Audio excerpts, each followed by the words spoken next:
Welcome everyone to the Public and Protective Services meeting for this new council.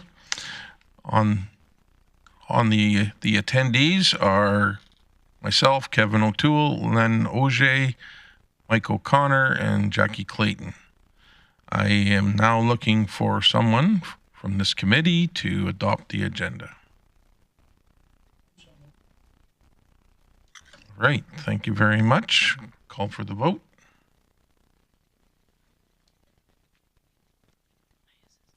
Mayor Clayton in favor. And that passes unanimously. We have no delegations. We have 2 reports. They are verbal, and item 4.1, the service area update.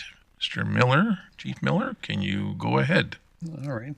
Thank you, Chair O'Toole, and good morning, everyone. So I'll be fairly, I'll try to go as quickly as I can, but I understand it has been a little while since we've provided an update. So I'll start off with Enforcement Services and a Touch a Truck event. So Enforcement Services recently held this event. Very successful, raised $7,500 for Special Olympics in Grande Prairie, supporting program costs and helping send 5 athletes to the National Games as well. And then the intent is to do the same thing next year in 2026. They also did their annual fall vehicle for hire inspection cycle. So a total of 107 vehicles were booked.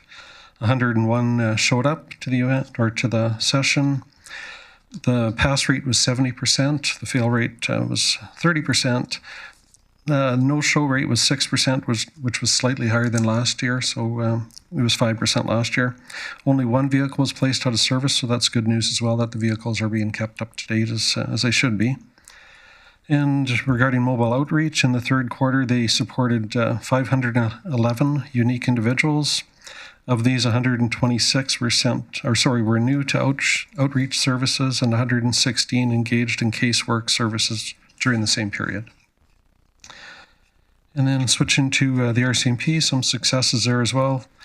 Late October, the Municipal Drug Section executed 2 search warrants in our community, and there was a quantity of drugs seized, as well as 1 prohibited firearm, over $50,000 in Canadian currency, as well as a 2022 Dodge Ram, which was an instrument of crime, so they seized that as well. And then over the weekend, over the Thanksgiving long weekend, some traffic enforcement took place specific to that. It was 227 vehicles were checked, 37 dedicated enforcement hours towards traffic enforcement on Thanksgiving weekend. And then there was a number of violation tickets issued, as well as some mandatory alcohol screening demands were completed. And then another mid-September-ish, there was also another drug seizure that was significant. So it was possession for the purpose of trafficking. It was cocaine and also involved proceeds of crime. 93 grams of cocaine was seized, as well as over $15,000 in cash. Switching to the Eastlink Centre, I think you're probably aware that they had their first public dive-in movie event on October 24th. There was approximately 150 enthusiastic participants. It was Hotel Transylvania was the show that was shown. So it was a one-of-a-kind experience where they could sit and relax in the water and enjoy a movie at the same time. So very, very successful. The next one is planned for November 28th, and we're looking forward to that. And then switching to active living, they during the teacher strike, they offered fall day camps for children who weren't able to attend school. So they provided four camp options from October 6th until the 28th. We had 897 registered participants. So really helpful for the community for childcare issues. On November 8th, the Canadian comedian Russell Peters will be at Bennett's Energy Centre. Tickets are available online for that event. And then as well, they're hosting the Legion's Remembrance Day ceremony on November 11th at Bennett's. Some good news, Fossil Energy and the City of Grande Prairie have entered a 5-year naming rights partnership for the ball diamonds at South Bear Creek. And you'll see updated signage and branding throughout the facility in the spring of 2026. As you know, Fossil Energy Solutions is a locally owned and operated oil and gas construction and maintenance company, and they were selected as the naming rights partner. And it's based on their, obviously their submission, but their commitment to active lifestyles and desire to support the community where they live and work. Over to FCSS, just an update on their community engagement sessions. So that's with residents and community organizations. So the plan is to hold engagement sessions in early December, and that information would be online as well as to the specific dates and locations. They also completed a survey this year, and they had a total of 874 respondents, which is really valuable input into what they need to plan for in the future.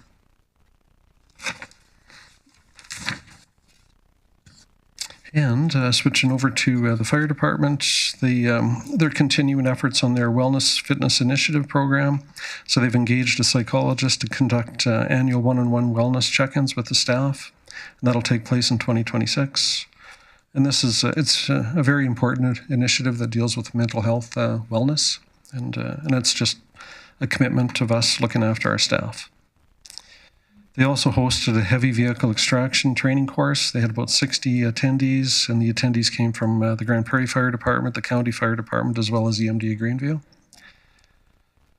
And with GP 911, they recently hired, I think it's about 8 casual and part-time staff, and that's to fill existing vacancies. And they have developed a new onboarding process and training sequence for the new hires, so we're really hopeful that we'll have some really good folks trained to be our 911 call takers. We had the pleasure yesterday actually of meeting a lot of these folks at the onboarding session, and they were really enthused to be part of the city and to be part of 911 services. And quite a few were locals as well, so it's kind of fulfilling a dream they had, they said, to join 911 and work for the city of Grande Prairie. And then with emergency management, GPREP, so in September and October, they hosted the Alberta Emergency Management ICS 200 and 300 courses, as well as they also facilitated the donations management course. All the sessions were well attended and some positive feedback as well from the participants. And then another good news story here as well with the GPREP's been working in collaboration with Pembina to sign an agreement. It's a memorandum of understanding with Pembina, and it'll enhance incident command post capacity during activations. So it's really good to partner with the industry, and it just increases our capacity that much more. And we also gain their expertise that they can bring to the table during events. Last month, we actually had a couple GPREP representatives, so a couple staff members went over to Dawson Creek to participate in a Pembina exercise and gain valuable experience, which they can bring back and educate our staff, and as well as the volunteer staff that help out during an activation. And that is the end of my update. Chair O'Toole, unless there's any questions. I have a couple. Just wanted to put a shout out for the Touch a Truck. If you haven't been there, take the time to go next year. It's a loud event, lots of horns and sirens, but the expressions on all the children's faces and some of the adults that are able to climb in the cab, pull the air horn, shift the gears, all that kind of stuff is something that's priceless as far as I'm concerned. The other concern or other question I had is when the drug takedowns that were held earlier, was that both RCMP and the Grande Prairie Police Service, were they both involved? Thank you for the question. I would assume they would both be involved because they are working collaboratively together, and I heard it's going really well. But I can confirm that if you'd like, but I know in talking to Chief Lacusta and as well as Inspector McDougall, it sounds like when you walk through the detachment, other than the uniforms, it's hard to distinguish who's with which agency. So they are working well together. That's good. That's all the questions I have. Anybody else from the committee have questions? Go ahead, Lynn. Councillor Auger. Yeah, my question is, you mentioned the department. You you hired 7 or 8 part-time employees. Were they hired to replace full-time? Thank you for the question. They were hired to fill existing vacancies. So there was a couple part-time positions that were vacant, and then we also hired casuals to for vacation backfill, and or if somebody's off sick, then it's more economically feasible to bring in a casual versus bringing a full-time employee on days off. Yeah, and is that normal? Traditionally all year long? Yes, it's a normal process. I think ideally we'd like to hire a few more casuals, but part of that is it's fairly intensive training, so we'll hire what we have capacity to train. Yeah, okay, thank you. Anyone else from committee? See no more questions. We had, thanks very much for the report, very extensive. We have no correspondence. We have no other business. Oh, sorry, Montrose Cultural Center, security. You're back on the spotlight again. Well, briefly, thanks, Chair O'Toole. So this morning we'd like to provide an update on the Montrose Cultural Center security report that was requested a while ago, and we have Ms. Bieberdorf to provide the information. And I was joking with Ms. Bieberdorf this morning that I was always impressed with her presentations in the past. So. Thank you, Chair O'Toole. On July 8th, the Art Gallery presented to committee and a motion was made to bring back a report regarding security at the Montrose Cultural Center. The corporate facilities management team worked with Convergent Technologies to conduct a security audit of the facility, resulting in recommendations as outlined in the report. Following the audit, a number of items were immediately implemented within existing approved budget, including upgrades to access control, video surveillance, intercom systems, and providing panic hardware to all tenants. Recommendations regarding CanTech access control were submitted by the Art Gallery through community group funding and will be considered at the end of the month during capital budget deliberations. Administration will continue working with tenants to discuss future budget requests for additional recommendations outlined in the audit, and at this time, we are recommending that committee accept this report for information. Great. Anybody want to make a motion to accept this outstanding items list? Yes, I'd like to move that we accept the outstanding items list. No? Okay. Sorry. You want to read? Thank you. Montrose Cultural. I would move the committee receive this report for information.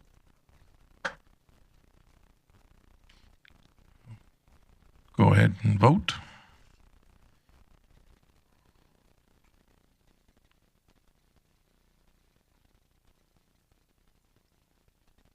And that carries. I apologize for the mistake, but I had 2 people in the... Anyhow, we'll move on. All right. With that, we have no correspondence, no other business, no bylaw, council review, but we do have an outstanding items list. All right. Thanks, Chair O'Toole. So with the report you just received, that'll leave only 1384 on the list, and our intent is to bring that forward within the next couple months. Thank you very much. Make a motion to do the outstanding items list, Mr. Connor. Thank you. I'll move that committee receive the November 4th outstanding items list as amended for information. All right. Go ahead and vote. And with that, it carries, and our committee is adjourned. Thank you.